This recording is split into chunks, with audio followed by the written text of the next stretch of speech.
La Alcaldía Iztacalco de la Ciudad de México y la Federación Hispanoamericana de Editores y Productores de Radio y Televisión, FEPRIT, organiza el Cuarto Foro Nacional de Protección Civil, Seguridad, Movilidad y Transporte. Contaremos con la presencia física y en línea de líderes de opinión de Latinoamérica y Europa. Transmisión en vivo a través de todas las plataformas digitales y del canal de la FEPRIT, con la cobertura internacional de representantes de comunicación en prensa, radio y televisión. FEPRIT, Cuarto Foro Nacional de Protección Civil, Seguridad, Movilidad y Transporte. Bienvenidos a este importante evento. Se quedan con Gabriela Alcalá, reportera y conductora de radio y televisión. Gracias, Ángel Tor, compañero locutor de Europa. La Federación Hispanoamericana de Editores y Productores de Radio y Televisión, FEPRIT, les da la más cordial bienvenida. Comenzamos con nuestros importantes participantes.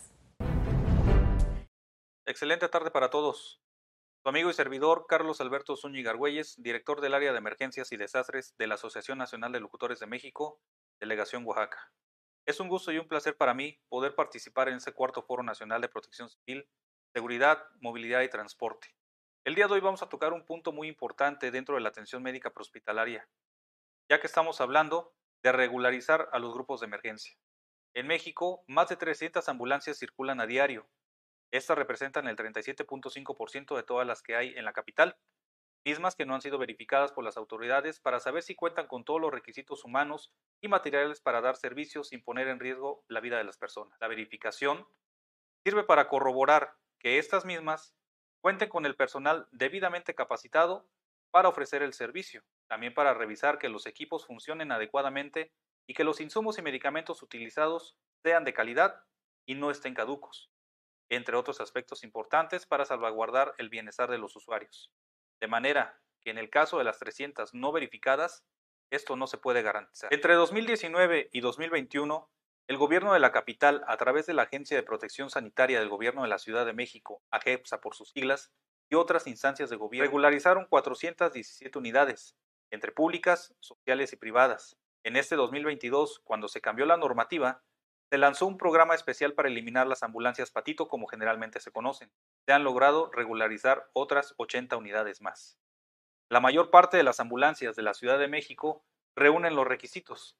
Sin embargo, se ha observado la existencia de vehículos que carecen de personal debidamente capacitados por instituciones educativas reconocidas, con equipos básicos para la atención médica que no funcionan o simplemente inexistentes. Asimismo, los medicamentos o insumos caducos o no autorizados. También es de conocimiento público los constantes reportes por algunos usuarios, ya que son maltratados por los tripulantes de dichas ambulancias clandestinas. Son víctimas de fraudes, engaños, cobros indebidos o simplemente del abandono en la vía pública de personas que requieren la atención médica inmediata. Además, se han señalado violaciones continuas a las disposiciones de tránsito, ya que constantemente se ven involucradas en accidentes en la vía pública. Ante esto, y para reforzar la regularización que llevaban desde 2019, el pasado 21 de febrero se publicó en la Gaceta Oficial de la Ciudad de México un reglamento para garantizar la circulación de las ambulancias de la capital del país, con el objetivo de que otorguen un servicio oportuno, eficaz y eficiente en las acciones de diagnóstico, traslado y tratamiento de pacientes ambulatorios y hospitalizados. Entre las irregularidades que más se han encontrado están que las constancias de capacitación del personal técnico de atención prehospitalaria no corresponden con el servicio prestado. Por ejemplo, tienen capacitación en urgencias básicas y están brindando servicio en unidades de cuidados intensivos. También se ha encontrado equipos con mantenimiento preventivo y correctivo insuficiente, insumos inadecuados o medicamentos obsoletos. ¿Qué se verifica? La verificación sanitaria de las ambulancias tiene dos componentes. El técnico, que se basa principalmente en constatar que cumplan con la norma 034, enfocada a regular la atención prehospitalaria y este tipo de unidades, y que establece que el personal a bordo debe tener los certificados y acreditaciones de preparación para la atención médica. La norma 034 también especifica cada uno de los equipos, medicamentos y demás insumos para la atención médica indispensables para el tipo de servicio que otorga la unidad, que puede ser solo de traslado, urgencias básicas, urgencias avanzadas, cuidados intensivos o bien las ambulancias aéreas. El segundo componente de la verificación es de carácter administrativo y se refiere a que a la ambulancia, como toda unidad de salud, tenga aviso y funcionamiento de COFEPRIS, por lo que incluye domicilio de la base, el responsable sanitario, responsable de su funcionamiento, y este debe estar debidamente identificada al exterior como ambulancia, con membretes de la empresa, placas AM emitidas por la CEMOVI, tarjeta de circulación, así como que los conductores tengan licencia tipo E, que cumplan con la verificación ambiental, entre otros.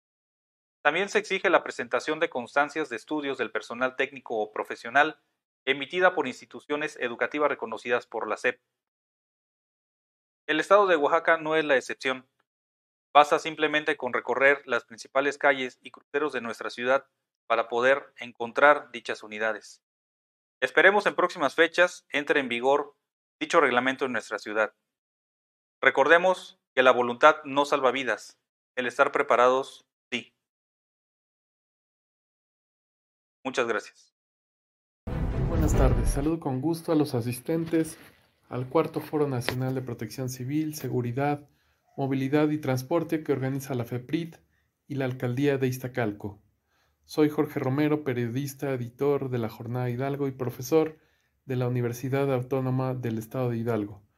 En esta ocasión hablaré sobre los retos de movilidad en bicicleta en las urbes. En abril de 2022, el Senado aprobó la nueva Ley General de Movilidad y Seguridad Vial, que, entre otros objetivos, establece las bases para priorizar los modos de transporte de personas con menor costo ambiental y social, la movilidad no motorizada a través de vehículos no contaminantes y la intermodalidad.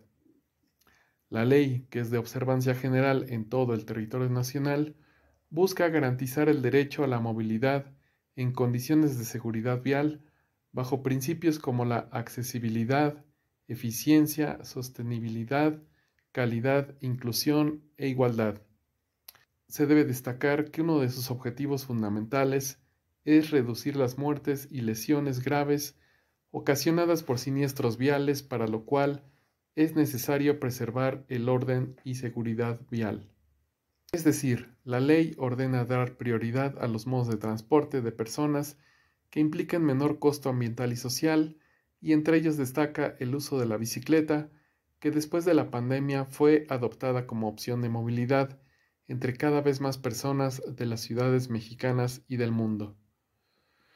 No obstante, y a pesar de que la ley fue aprobada hace 5 meses, en las ciudades del país la prioridad la siguen teniendo los vehículos motorizados, tanto para el transporte privado como para aquel destinado al sector público. Una de las acciones que los gobiernos subnacionales han echado a andar para favorecer la movilidad no motorizada ha sido la construcción de ciclopistas, aunque dicha política ha estado sometida a los vaivenes propios de las alternancias en la administración pública. Por eso, en algunas ciudades las redes de ciclovías han naufragado. No solo porque las vialidades exclusivas para las bicicletas carecen de mantenimiento, sino porque no se da continuidad a los proyectos originales y porque además la ciudadanía no respeta la infraestructura destinada a facilitar esta modalidad de transporte. Es común observar en las ciudades que cuentan con ciclovías cómo los carriles exclusivos son invadidos, ya sea por vehículos que los utilizan como estacionamientos, por puestos ambulantes, motocicletas e incluso peatones que prefieren caminar por ese espacio, debido a que las aceras también se encuentran ocupadas por toda clase de objetos. Estos obstáculos van en contra de la nueva Ley General de Movilidad, que pone en primer lugar de la jerarquía a la movilidad no motorizada y con menor costo ambiental. También comprometen la seguridad de quienes se arriesgan a trasladarse en bicicleta ante el constante peligro que supone transitar por vías invadidas y poco seguras. Por otra parte, los gobiernos deben enfocarse en cumplir otro de los principios de la nueva ley, que es la intermodalidad. ¿De qué sirve tener ciclovías que conducen estaciones de transporte como el Metrobús o el sistema de transporte colectivo Metro en la Ciudad de México si no todas cuentan con biciestacionamientos? También es imperativo que la seguridad sea reforzada en las estaciones que cuenten con estos servicios de aparcamiento, pues son comunes las quejas ciudadanas debido a los robos de bicicletas que se encuentran estacionadas como resultado de la falta de vigilancia policíaca. La nueva Ley General de Movilidad obliga a los gobiernos locales y al federal a cambiar sus políticas de movilidad, sin renunciar a invertir para construir infraestructura para mejorar el transporte motorizado. Los gobiernos deben cambiar la ecuación y garantizar que las ciudades sean realmente amigables con las personas que deciden trasladarse utilizando vehículos no contaminantes como la bicicleta. Deben continuar con la ampliación de ciclovías, capacitar a sus corporaciones policíacas para que retiren e infraccionen a quienes no respetan los carriles exclusivos, para lo cual incluso deben modificar sus leyes de tránsito y vialidad. También es necesario que los gobiernos promuevan la cultura vial en la población para así generar cambios en los patrones de comportamiento social hacia el ciclista. No hacer nada para que se cumpla la Ley General de Movilidad es ir en contra de lo que aprobaron legisladores de todos los partidos políticos, pues hay que recordar que fue aprobada por unanimidad en el Senado de la República. Se despide de ustedes Jorge Romero. Muchas gracias por su atención. ¿Qué tal? ¿Cómo están en este cuarto Foro Nacional de Protección Civil, Movilidad, Seguridad y Transporte? Mi nombre es Pedro Gómez. Agradezco la invitación a Alejandro. Saludo a los que están presentes y también a los que están de manera virtual en este evento. Y el título de la conferencia que me fue asignada en este día me llama la atención en el principio de su nombre. Cuando el destino nos alcanzó, es su nombre. Me remite a una película de los años 70 que se llamaba Cuando el destino nos alcance, en donde hablaban de que la sobrepoblación mundial, la falta de alimentos, la inseguridad global había llevado a la humanidad a una crisis brutal, en donde la lucha por la supervivencia era muy intensa, pero además estaba ya comprometido el espíritu, en el sentido de que cuando ya no querían vivir simplemente iban a una zona especial en la cual se les practicaba la eutanasia y se les pasaban algunas imágenes de cómo era el planeta antes, los mares, los bosques, las lagunas, la paz, las reuniones de las personas y la convivencia amorosa de los seres humanos. Hablar de este tema sobre cuando el destino nos alcanzó y enfocarlo a estos temas, la protección civil, la movilidad, la seguridad y el transporte, tienen un entorno así específico. Protección civil. ¿Qué podemos hablar de protección civil cuando estamos observando que al menos los fondos, los fideicomisos que se utilizaban para la atención de desastres, para garantizar la seguridad, para ver que cuando las condiciones de convivencia humana no fueran buenas o cuando la naturaleza tuviera algunos meteoros que nos enfrentaran y que nos hicieran arriesgar la vida, se tuvieran los recursos financieros suficientes para atenderlos y el fideicomiso desaparece? Y hasta hace pocos meses se vuelve a instalar otro tipo de fondo que pueda atender este tipo de desastres, y mientras tanto lo que nos tocó vivir fue un Tabasco que se había inundado y que de repente deciden trasladar la inundación de la zona urbana a la zona rural sin importarles lo que ahí ocurriera, al fin que luego se recuperan las personas, ¿no? O que vemos un Monterrey anegado por las aguas después de pasar por una sequía inmensa. Me llamó mucho la atención escuchar comentarios de personas que decían que le habían pedido a Dios que les mandara agua y que después cuando ya les llegó el agua dijeron, no, ahora hay que pedirle a la Virgen que regañe a su hijo para que nos quite esa cantidad de agua. Se me hace un comentario muy extremo, muy extraño, porque no es responsabilidad de Dios lo que le hemos hecho al planeta.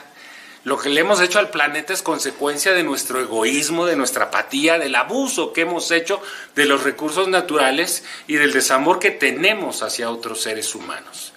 Entonces esa protección civil tendría que ver con que, se presenta un desastre, un fenómeno natural y tenemos todos en solidaridad que ponernos a trabajar sector público, sector privado y sector social, sin estar buscando a quién le echamos las culpas, pero sí prever para que en un futuro, pues, si hay carencia de agua en un lugar, podamos proveer de agua de alguna manera, sin que ésta se agote, porque esto es muy importante, sin que se agote. Estamos desviando grandes caudales de agua de otros ríos para abastecer ciudades, como es la de Guadalajara, por ejemplo, pero estamos afectando a otras poblaciones, otras zonas urbanas que se están quedando sin agua, porque no nos estamos preocupando por la recarga de los mantos freáticos, no por el tratamiento del agua, sino por la recarga de los mantos freáticos. Y si estos mantos se agotan, y que la única o la más importante forma de recarga que tienen es a través de la plantación de árboles,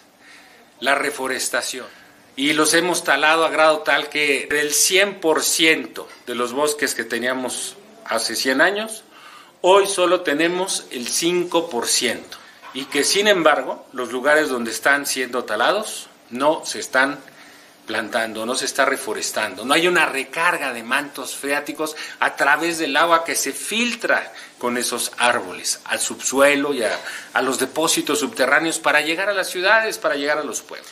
Protección civil, movilidad, pues esa capacidad es el otro punto que ilustra el título de nuestro foro, la movilidad, la capacidad de moverse de un lugar a otro, en condiciones de cierta seguridad, el derecho que tiene todo mexicano para trasladarse con libertad a través del territorio nacional a donde le plazca, y que hoy está siendo secuestrado este derecho por grupos delincuenciales que en determinado momento no te garantizan la movilidad dentro de esos lugares y que a la vez se suma con el otro fenómeno, que es el de la seguridad.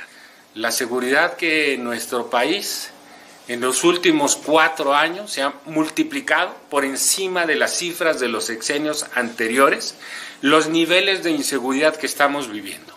Es terrible lo que se está viviendo para muchos profesionistas. En periodistas tenemos el mayor número de periodistas asesinados durante este sexenio. En lo que va de este año, más se han multiplicado el número de periodistas y no se ve que se esté haciendo nada, no para solucionarlo simplemente, que sería lo más ideal, porque siempre va a estar un periodista en riesgo, para garantizarle condiciones laborales en las cuales pueda desempeñar su trabajo, sabiendo que cuando menos la autoridad estará pendiente de él y no será partícipe de los delincuentes para dejar que le hagan daño o hacerse los omisos en la atención que le deben prestar.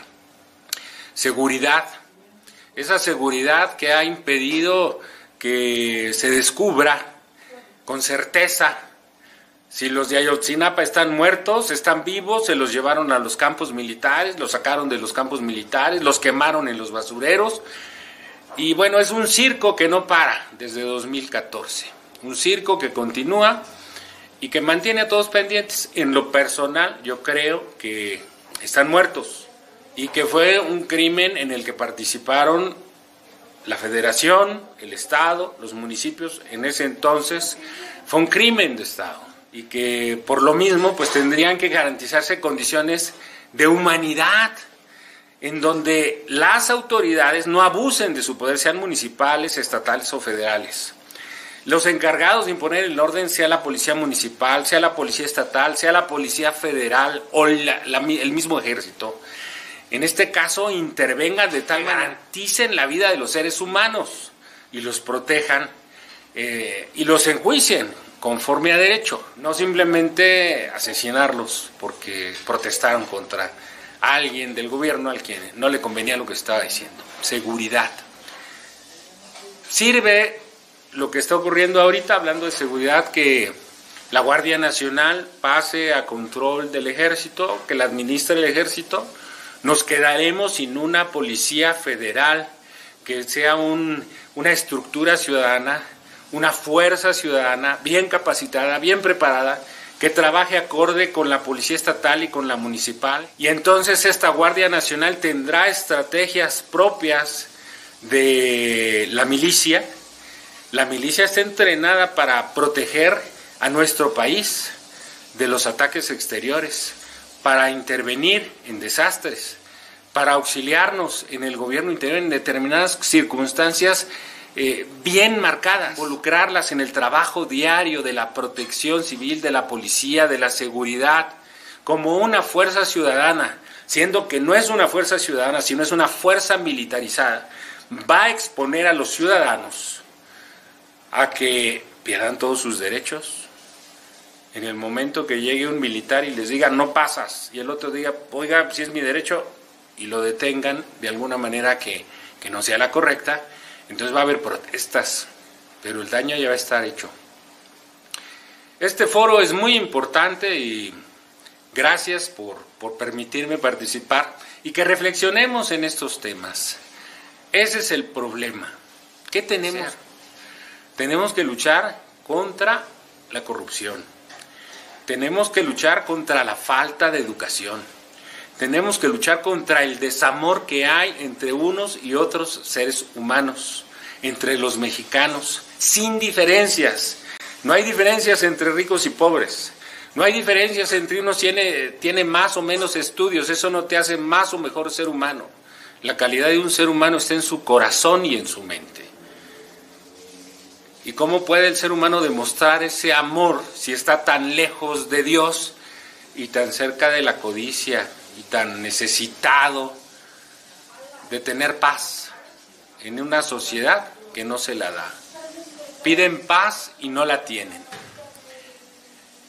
¿Cómo educar a la gente en valores, en paz, en amor al prójimo, si nosotros mismos no lo tenemos? ¿Cómo educar al prójimo en que no mienta si nosotros mentimos? ¿Cómo educar al prójimo en que se prepare si nosotros destrozamos las instituciones educativas y las desbaratamos? Ponemos a gente que no tiene capacidad para dirigirlas. ¿Cómo podemos garantizar que México vaya hacia adelante si estamos haciendo lo contrario de lo correcto? La solución es que este mensaje que estamos nosotros aquí compartiendo corra, que se reduzca el número de asesinatos en periodistas, que se fortalezcan las instituciones educativas, que se fortalezca la institución familiar, que haya amor y respeto entre padres e hijos, que los jóvenes se cuiden unos a otros, que combatamos la drogadicción, el alcoholismo y las perversiones para que no sean lo común y lo normal, que podamos atender a otros que las padezcan, que se reduzca el número de suicidios ante la frustración que hay de ya no saber qué hacer para poder vivir. Este es el mensaje que yo les dejo y bueno, mi nombre es Pedro Gómez. Gracias.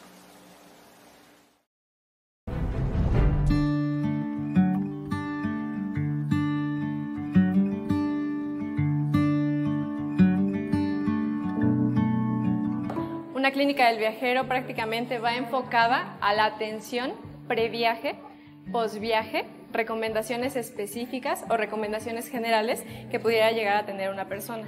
A su vez, el hospital también quiere captar a la población migrante, ya que como sabemos, aquí atrás tenemos a la central de autobuses del norte, entonces por lo tanto también nosotros estamos destinados a captar a población migrante. Idealmente, los viajeros que estén interesados en este proyecto pudieran contactarnos antes de que realicen sus viajes, para que nosotros les demos las recomendaciones específicas, tanto para nacionales como internacionales. Ahora, si algún viajero llegó, no recibió una información previaje, pero tiene duda, a lo mejor porque estuvo expuesto en una zona donde hay enfermedades endémicas, es decir, enfermedades que normalmente están casi siempre en ese mismo territorio en diferentes momentos, entonces aquí lo importante sería sobre todo que nosotros también le hagamos recomendaciones de si necesita a lo mejor alguna valoración extra o un seguimiento por parte de nosotros de la Unidad de Vigilancia Epidemiológica. La clínica del viajero va a brindar atención a trabajadores, a usuarios o a incluso cualquier persona que se interese por esta información. Entonces, lo único que nosotros necesitamos es que ellos ya tengan contemplado más o menos la fecha del viaje. Idealmente, se recomienda que sea más o menos 4 semanas antes de que se lleve a cabo el viaje, sobre todo si hay que aplicar alguna inmunización, es decir, alguna vacuna. Conocer el lugar. Nosotros necesitamos también saber el esquema de vacunación de esta persona. si tiene alguna enfermedad de base por la cual tenga que tomar medicamentos, si estas enfermedades están controladas o no, y también a lo mejor si tiene un seguro de gastos médicos mayores que pueda cubrir algún viaje internacional.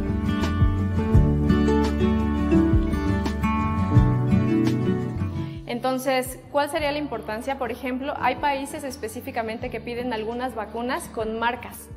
No aceptan todas las marcas. Algunos ya están pidiendo como requisito que sean las 3 dosis, unos únicamente 2. Entonces, digamos, aquí sería esto. También otra cosa importante, hay países que ahorita se encuentran todavía en semáforo rojo, que están teniendo todavía muchos contagios de COVID, especialmente de la variante Omicron. Entonces, aquí lo importante sería que nosotros demos estas recomendaciones, ya que por lo menos aquí en la Ciudad de México ahorita estamos en semáforo verde. Sin embargo, si viajamos a otro lugar, incluso dentro de la República Mexicana como Quintana Roo, podemos encontrar que ahí ya muchas personas se están contagiando.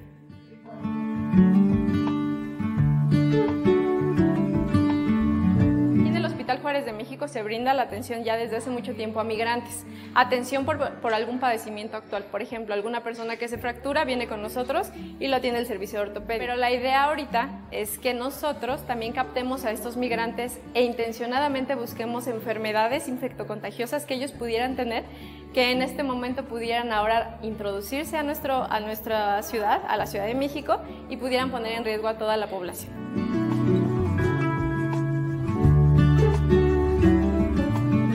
Sí, exactamente. De hecho, aquí, el hospital en general atiende a cualquier tipo de población. No necesariamente tiene que ser una persona, como usted lo comentaba, con carnet o con expediente ya dentro de aquí de la institución. Incluso puede llegar el migrante únicamente a solicitar asesoría de la clínica del viajero sin necesidad de pasar a lo mejor a mayores servicios. Nosotros, como somos o intentamos ser un primer contacto, la idea es que cuando el migrante se presente con nosotros podamos también derivarlo a lo mejor hacia alguna otra área de alguna especialidad que requiera. Esto de igual manera pudiera acelerar un poquito más la atención de los migrantes, al igual de la población en general.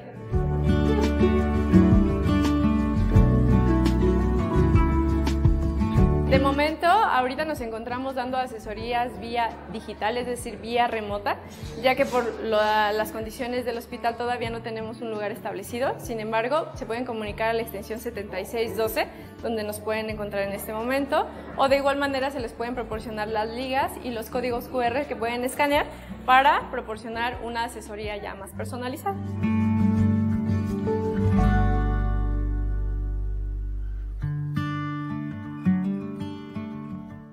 Lo importante en este caso, lo que más yo le veo como de peso para el hospital, es que esta es una clínica de atención gratuita y para toda la población, incluso también trabajadores. O sea, ya hemos tenido acercamiento con trabajadores, algunos trabajadores ya nos han solicitado una asesoría previaje y de manera piloteada ha funcionado bastante bien.